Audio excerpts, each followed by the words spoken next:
Bien chicos, ¿cómo están? Seguimos, ¿no es cierto? Hoy es viernes, la mente lo sabe. Entonces seguimos estudiando porque nos encanta, ¿verdad? Está así que necesitamos seguir viendo. Obviamente yo les doy toda esta información y obviamente, yo aspiro y espero que ustedes vayan y busquen un librito porque, por favor, antes de continuar, esta ya es la última parte. Quiero pensar que cuando tienen una duda en el campo laboral, ya cuando estén conectando estos motores, haciendo una configuración, aumentando, disminuyendo la carga y demás cosas, cuando tengan un problema, no le pregunten a otro maestro, por favor no cometan ese error. Ustedes son profesionales, están educando para ser profesionales, para ser tecnólogos. Y quién sabe, algunos de ustedes toman el camino de continuar estudiando y ya van a hacer una carrera de ingeniería y con esta base que les estoy dando tendrán mayores oportunidades que nosotros que no tuvimos, que no vimos quizás este trasfondo. Ya ustedes lo tendrán porque tienen un conocimiento base de por medio. Entonces cuando ya vayan al campo no cometan el error por favor de preguntar a otro maestro porque alguna falla. Pregunten a una persona preparada, puede ser a un ingeniero, quizás a un tecnólogo, pero con ampliar recorrido no solamente en campo, sino en la parte académica. Eso es lo que me gustaría que ustedes hagan, porque en la actualidad pocas personas leen, pocas personas conocen las normativas técnicas, pocas personas realmente aplican lo que estudian y luego viene el tema de las fallas, de las protecciones que se activan en los momentos que no se esperaba o simplemente empiezan los daños de los equipos, se queman de manera constante, ustedes quedan mal porque obviamente dañan su propia reputación. Entonces quiero pensar que toman esto como una base de lo que les estoy dando y a partir de aquí ustedes buscan información técnica de bibliografía fidedigna donde encuentran normativas y aplican. Todo lo que les estoy dando, eso es importante aclarar, toda la información que yo les estoy dando la coloco al final las referencias, pero básicamente para que tengan una idea, yo invierto bastante en lo que son libros, los utilizo mucho para poder impartir mis clases y así también para aprender yo. A pesar de que yo ya vi todo esto, igual continúo reforzando y quiero pensar que ustedes serán incluso mucho mejor que yo y por tanto tomarán esto como base para continuar estudiando, para continuar leyendo, ¿ya? Todo lo que está en estos videos ha sido tomado de libros, ha sido tomado del Código Eléctrico Nacional de la NEC, libros de máquinas eléctricas de Chapman, el otro libro, ¿cuál era? Stephen L. Herman, por ejemplo, y aquí estoy enterrada de libros. Así que por favor espero que tomen en consideración lo que se les está dando y continúen investigando. Esa es la idea. Bien, volvamos. Entonces, como la mente lo sabe, ya que es viernes y hay una pandemia andando por ahí, no pueden irse a ningún otro lugar y aunque así fuese, no quisieran ir porque quieren seguir conociendo sobre los motores, pues vamos a hablar del motor de DC compuesto. ¿Ya? Recuerden que todos los motores que estamos viendo el día de hoy se clasifican debido a la configuración del bobinado del inductor.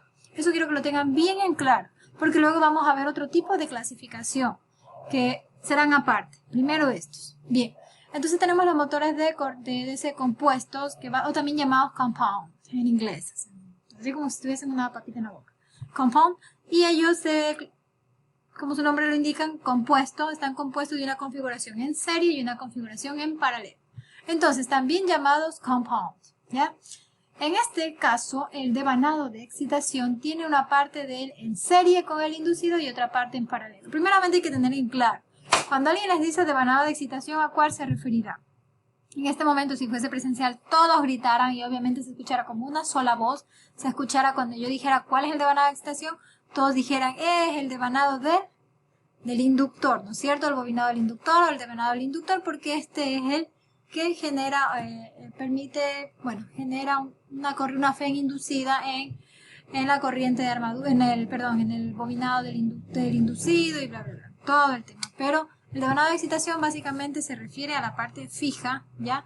Del motor, que nos referimos también a la corriente de campo, ¿ya?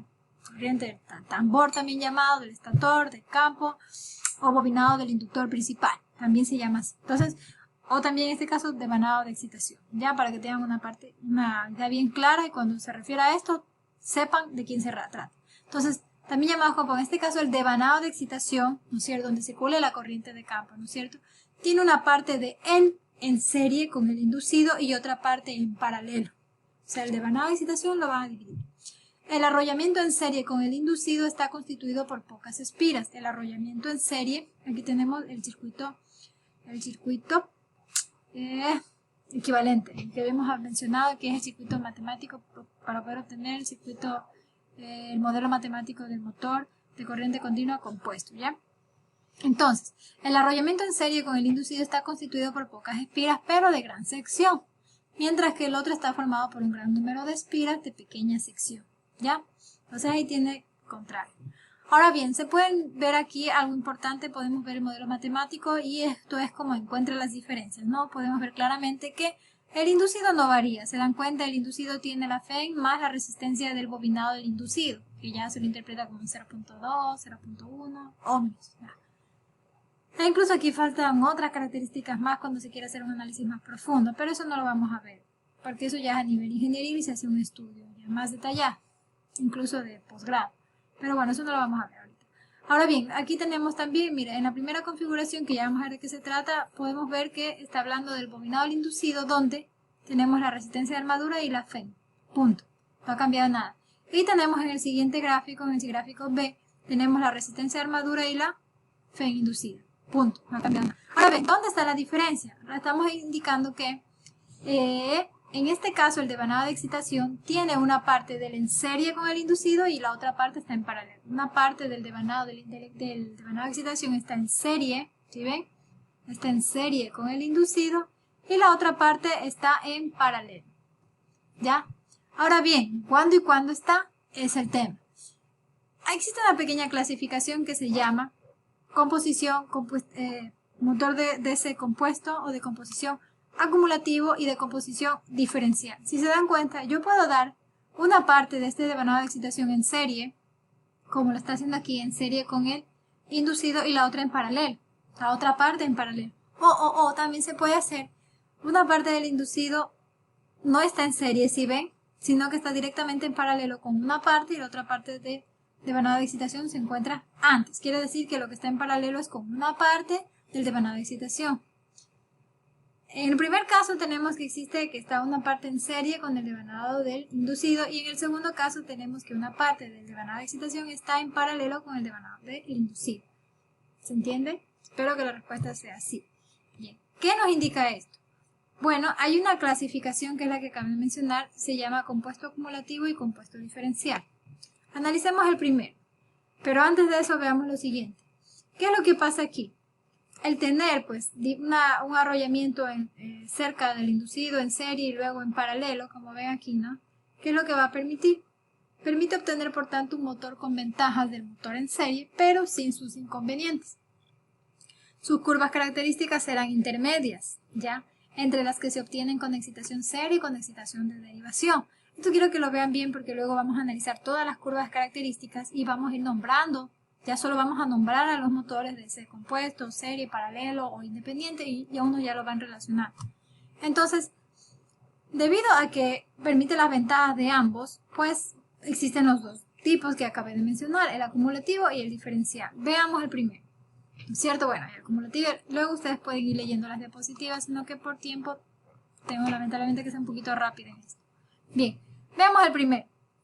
El primero nos referimos al con derivación acumulativa o también llamada adicional, también le suelen llamar.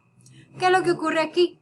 La corriente que fluye hacia un punto produce una fuerza magnetomotriz positiva. Si la corriente fluye hacia los puntos en ambas bobinas de campo, las fuerzas magnetomotrices resultantes se suman para producir una fuerza magnetomotriz más grande. En otras palabras, como yo tengo parte del devanado de excitación o del inductor, ¿no es cierto?, en serie con el inducido, va a pasar a través de las dos, que son dos independientes, ¿no? Va a pasar a través de las dos la misma cantidad de corriente. Por tanto, la fuerza, el campo magnético que el uno genera y que el otro induce, y todo el tema de las leyes que ya habíamos analizado, será mayor, se suma, ¿no es cierto?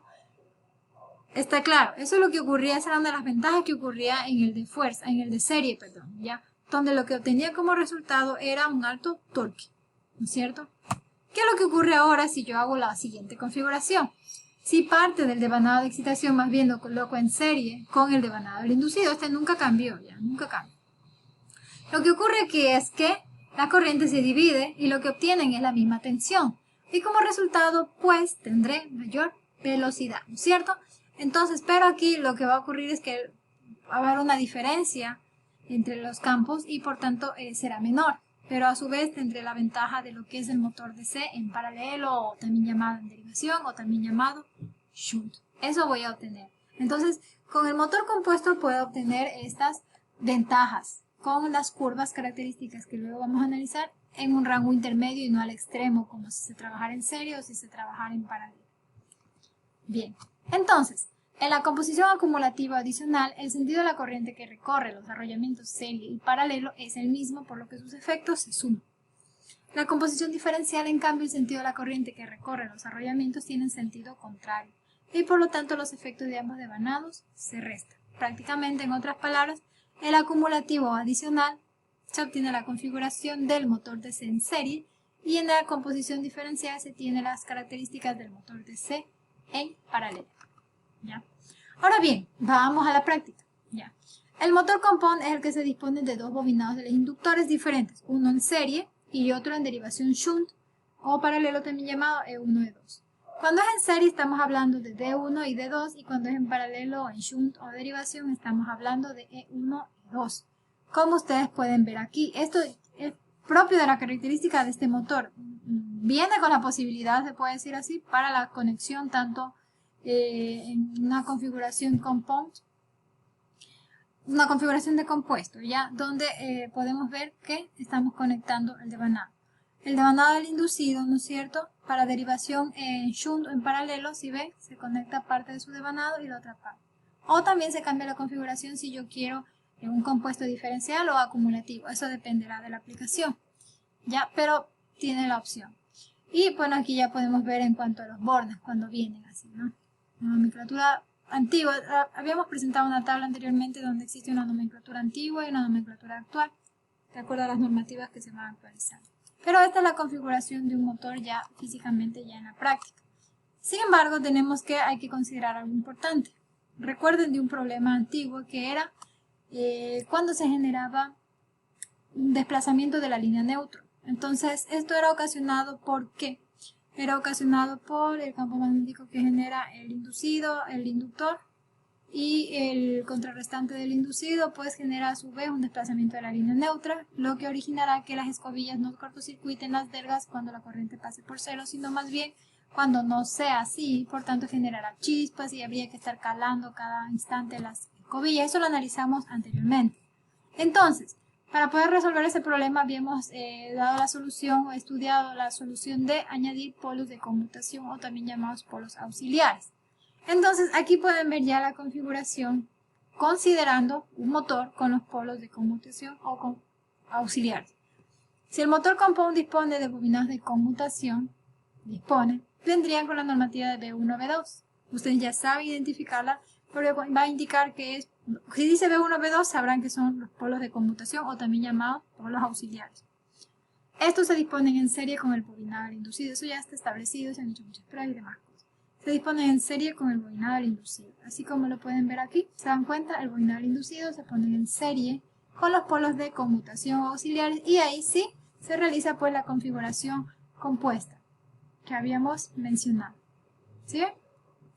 Ya. Ahora bien, hasta ahí es lo que hemos conversado, y próximamente vamos a ver que existen otros motores, los de los imanes permanentes, los servomotores, motor paso a paso y motor sin escobillas. Eso lo vamos a analizar posteriormente para que ustedes puedan comprender, ¿ya? Y aquí tenemos un poquito de bibliografía que había mencionado hace un momento, y eso sería todo, y les agradezco mucho. Sin embargo, antes de que se termine el tiempo, espero que me alcance para que otra persona también pueda orientarse. Voy a copiar, ay, hice mal. Voy a copiar esta tabla acá y pondré a este señor por aquí, que me gusta mucho esa, no sé por qué los quitaron, me parecen muy interesantes. Lo voy a poner aquí para que ustedes puedan relacionar lo que les había mencionado. Ya se acaba el tiempo. Ver, aquí, ¿no es cierto? Aquí teníamos lo que es B, los bobinados de conmutación auxiliar.